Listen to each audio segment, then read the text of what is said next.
fact or fiction. You picture poison, this mental friction. Clearly it's been broken. Borderline tragic.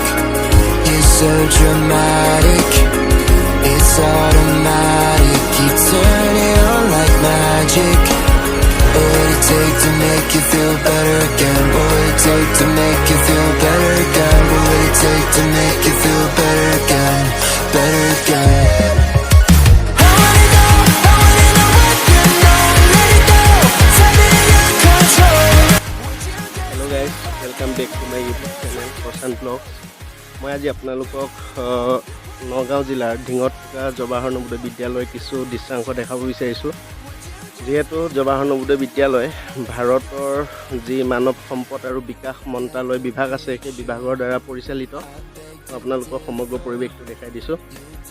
এইখনেই হৈছে নগাঁও জিলাৰ ঢিঙৰ পৰা প্ৰায় ৩-৪ কিলোমিটাৰ নিলগত থকা জৱাহৰ নৱোদয় বিদ্যালয়। মোৰ ভিডিঅ'টোৰ আৰম্ভণিতে মই সেইসকল অভিভাৱকক জনাব বিচাৰোঁ যিসকল অভিভাৱকে নিজৰ সন্তানক জৱাহৰ নৱোদয় বিদ্যালয়ত পঢ়াম বুলি ভাবিছে।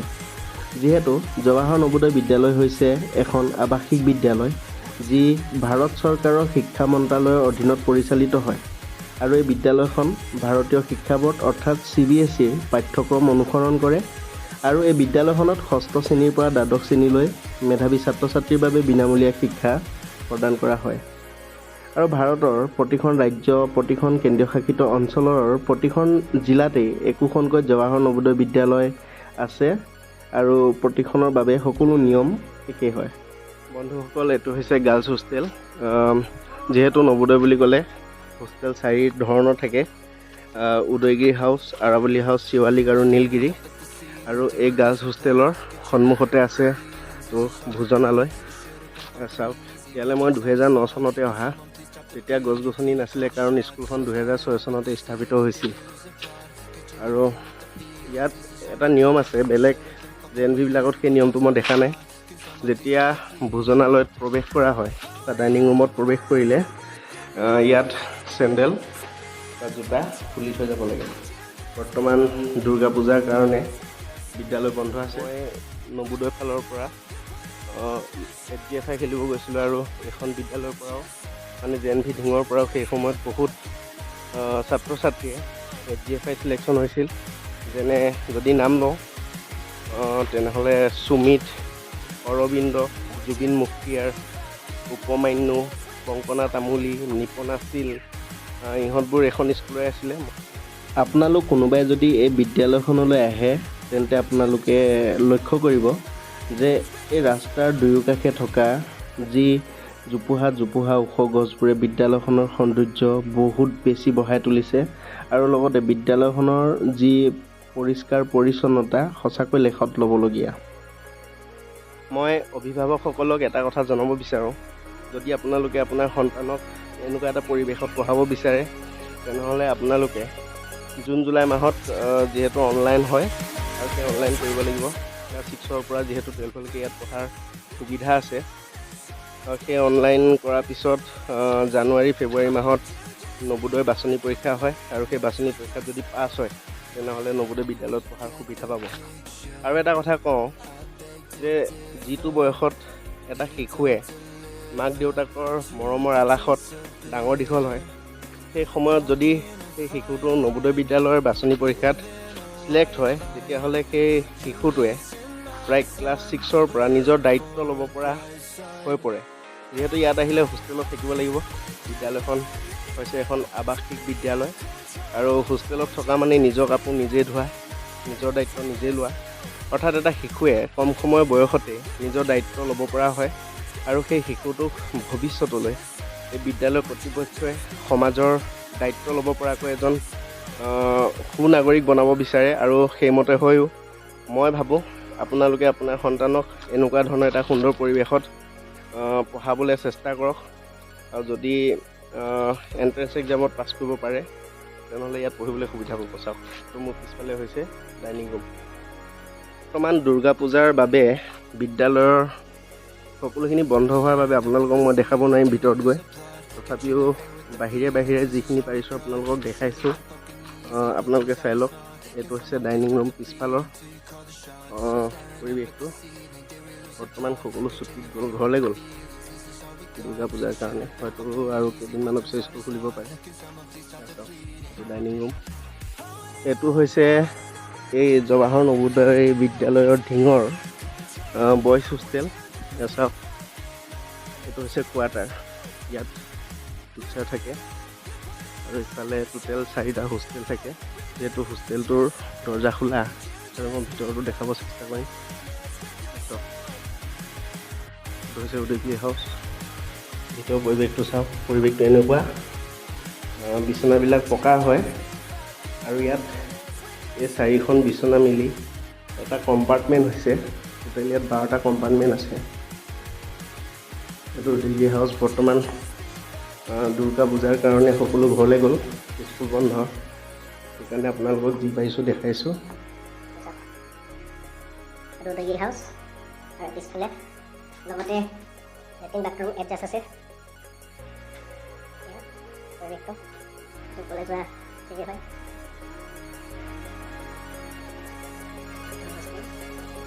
ইয়াৰ মাজতে অভিভাৱকসকলক জনাব বিচাৰোঁ যে যদিহে আপোনাৰ সন্তানে এই নৱোদয় বিদ্যালয় বাছনি পৰীক্ষাত পাছ কৰে, তেতিয়া আপোনাৰ সন্তানটো এই নৱোদয় বিদ্যালয়ত থকা আৰু খোৱাৰ যি সুবিধা পাব, তাৰ উপৰিও ভাৰত চৰকাৰে বিভিন্ন ধৰণৰ সুবিধাও প্ৰদান কৰিব। যেনে সুবিধাসমূহ হৈছে এনেধৰণৰ: বিদ্যালয়ৰ যি পাঠ্যপুথি আৰু কিছুমান প্ৰয়োজনীয় ষ্টেচনাৰী সামগ্ৰী যোগান ধৰিব। তাৰ উপৰিও বিনামূলীয়াকৈ বিদ্যালয়ৰ ইউনিফৰ্মো প্ৰদান কৰিব। তাৰ উপৰিও ৰিজনেল মিট বা নেশ্যনেল বা HGFI চিলেকশ্যন হ'লে ভ্ৰমণৰ বাবে ৰেল আৰু বাছ ভাড়াও যোগান ধৰে। মুঠৰ ওপৰত সকলোখিনি খৰচ বিদ্যালয়ৰ কৰ্তৃপক্ষই অৰ্থাৎ ভাৰত চৰকাৰে বহন কৰে। নৱোদয় বিদ্যালয় সমিতি নামৰ এখন সমিতিয়ে এই বিদ্যালয়সমূহ পৰিচালনা কৰে। এই বিদ্যালয় ব্যৱস্থাৰ মুখ্য বৈশিষ্ট্যটো হৈছে অৰ্থ সামাজিক দিশত দুৰ্বল পৰিয়ালবিলাকৰ পৰা তীক্ষ্ণ মেধাসম্পন্ন শিশুসকলক বাছি আনি এক বিশ্ব মানদণ্ডৰ পৰিৱেশত ৰাখি তেওঁলোকক উচ্চ মানদণ্ডৰ শিক্ষা প্ৰদান কৰা। এই বিদ্যালয়সমূহত শিক্ষা লাভ কৰিবৰ বাবে এজন ছাত্ৰ বা ছাত্ৰীয়ে এটা দেশভিত্তিক বাছনি পৰীক্ষাত উত্তীৰ্ণ হ'ব লাগে আৰু এই পৰীক্ষাটো প্ৰত্যেক বছৰে বিদ্যালয় থকা জিলাসমূহত অনুষ্ঠিত কৰা হয়। যিহেতু এই নৱোদয় যিটো ব্যৱস্থা, এই ব্যৱস্থাটো 1986 চনত মানে 1986ৰ 13 এপ্ৰিলৰ দিনা যিহেতু প্ৰতিষ্ঠা কৰা হৈছিল গোটেই ভাৰততে। সেই সময়ত তদানীন্তন প্ৰধানমন্ত্ৰী ৰাজীৱ গান্ধীৰ তত্বাৱধানত বৰ্তমান আমাৰ গোটেই ভাৰতবৰ্ষত মুঠ জৱাহৰ নৱোদয় বিদ্যালয় আছে 661খন। আৰু এটা কথা ইয়াতে আপোনালোকক জনাই থওঁ, যিহেতু ভাৰতবৰ্ষৰ তামিলনাডু ৰাজ্যৰ বাদে সকলো ৰাজ্য আৰু কেন্দ্ৰীয় শাসিত অঞ্চলসমূহত প্ৰতিখন জিলাতেই একোখনকৈ জৱাহৰ নৱোদয় বিদ্যালয় আছে। আৰু আমাৰ নগাঁও জিলাৰ জৱাহৰ নৱোদয় বিদ্যালয় বুলি ক'লে এইখনেই, যিখন ধিঙত বৰ্তমান অৱস্থিত। আৰু এইফালে হৈছে আপোনাৰ কোৱাৰ্টাৰ। এই কোৱাৰ্টাৰবিলাকত শিক্ষকসকল থাকে। যিহেতু মই আপোনালোকক গোটেই পৰিৱেশটো দেখাই আছোঁ। আপোনালোকে মোৰ ভিডিঅ'টো যদি ভাল পায় তেনেহ'লে এটা লাইক কৰি দিব, লগতে মোৰ চেনেলটো ছাবস্ক্ৰাইব কৰি থ'ব, যাতে মই দিয়া ভিডিঅ'টো আপোনালোকে প্ৰথমতে পায়, আৰু লগতে আপোনাৰ বন্ধুবৰ্গৰ মাজত মই এই ভিডিঅ'টো শ্বেয়াৰ কৰিম। এইটো হৈছে জৱাহৰ নৱোদয় বিদ্যালয় ধিঙৰ জুনিয়ৰ বইজ হোষ্টেল। যেতিয়া কোনো এটা ছাত্ৰ বাছনি পৰীক্ষাত উত্তীৰ্ণ হৈ এই বিদ্যালয়ত পঢ়িবলৈ আহে, তেতিয়া প্ৰথম অৱস্থাত তেওঁলোকক এই হোষ্টেলতে ৰখাৰ ব্যৱস্থা কৰে। অৰ্থাৎ ক্লাছ 6 আৰু 7 ষ্টুডেণ্টখিনি মিলাই জুনিয়ৰ বইজ হোষ্টেলত ৰখা হয়। আৰু সেই বইজ হোষ্টেলৰ সন্মুখতে আছে ছিনিয়ৰ বইজ হোষ্টেল। মুঠৰ ওপৰত চাৰিওফালে ওখ ওখ সেউজীয়া গছ গছনি আৱৰা, পৰিৱেশটো সঁচাকৈ বহুত ভাল লগা। এয়া হৈছে আপোনাৰ কোৱাৰ্টাৰ। এই কোৱাৰ্টাৰবিলাকত বিদ্যালয়খনত শিক্ষা প্ৰদান কৰা প্ৰতিজন শিক্ষক এই কোৱাৰ্টাৰবিলাকতে থাকে। যিহেতু শিক্ষকসকল কিছুমান হয়তো অসমৰ, কিছুমান অসমৰ বাহিৰৰো হয়, তেওঁলোকে এই কোৱাৰ্টাৰবিলাকতে ধুনীয়াকৈ থাকে, থকা বোৱাৰ ব্যৱস্থা আছে। মই যিহেতু লখিমপুৰৰ পৰা আহিছিলোঁ বেলেগ এটা কামত।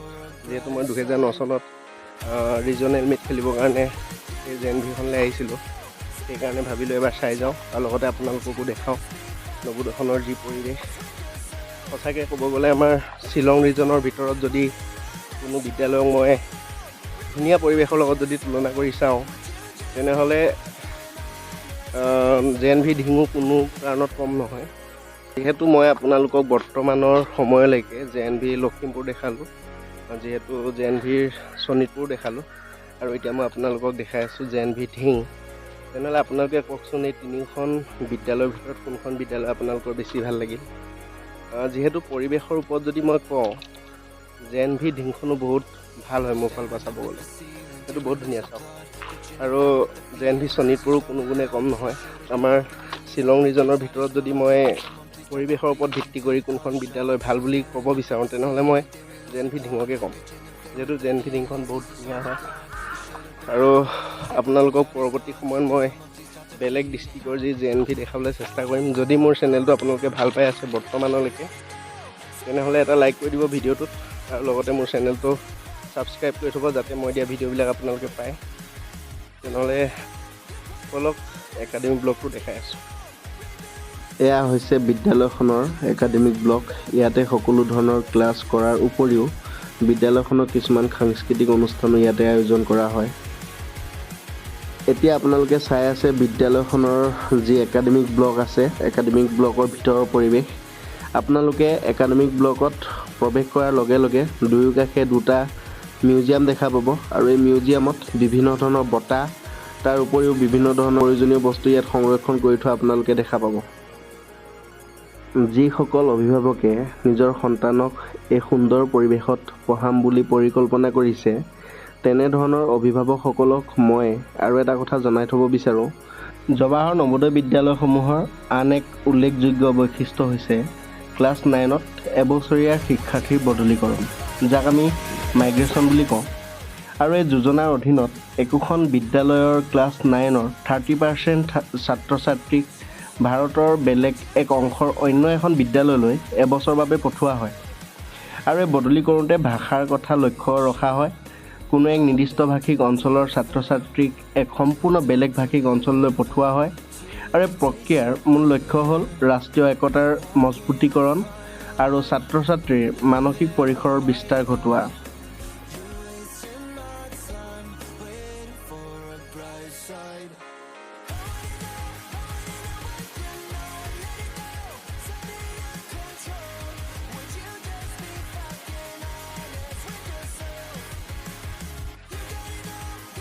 আপোনালোকে দেখা পাব একাডেমিক ব্লকৰ ৱালত কল্পনা চাওলা, RK লক্ষ্মণ আৰু কেইবাজনো বিশ্বৰ জনপ্ৰিয় বিজ্ঞানীয়ে হওক বা মহাকাশচাৰীয়ে হওক বা আপোনাৰ কোনো সাংস্কৃতিক বিভাগৰ লগত জড়িত সকলোৰে ফটো ইয়াত আনি থোৱা আছে, যাতে সকলোৱে আহি কিবা এটা শিকক পৰিৱেশটোৰ বিষয়ে। নৱোদয় পঢ়ি থকা মোতকৈ জুনিয়ৰ কোনো ভাইটি ভণ্টি বা মোতকৈ ছিনিয়ৰ কোনো দাদা বায়ে যদি এই ভিডিঅ'টো চাই আছে তেনেহ'লে কমেণ্ট বক্সত মোক কমেণ্ট কৰি জনাব যে জৱাহৰ নৱোদয় বিদ্যালয় ধিঙৰ পৰিৱেশটো আপোনালোকৰ কেনেকুৱা লাগিল। লগতে সকলো ভাইটি ভণ্টি তথা দাদা বালৈ এটি বিশেষ অনুৰোধ, যদিহে মোৰ এই ভিডিঅ'টো আপোনালোকৰ চাই ভাল লাগে তেন্তে ভিডিঅ'টো এটা লাইক কৰি দিব আৰু লগতে মোৰ এই চেনেলটো ছাবস্ক্ৰাইব কৰি থ'ব। যিসকল অভিভাৱকে নিজৰ সন্তানক জৱাহৰ নৱোদয় বিদ্যালয়ত পঢ়াম বুলি পৰিকল্পনা কৰি আছে তেনে অভিভাৱকক এই ভিডিঅ'টোৰ মাধ্যমেৰে কিছু নজনা কথা জনাবলৈ চেষ্টা কৰিলোঁ। আজিলৈ ভিডিঅ'টো ইমানতে ৰাখিছোঁ। নতুন এটা ভিডিঅ'ত পুনৰ লগ পাম। ধন্যবাদ।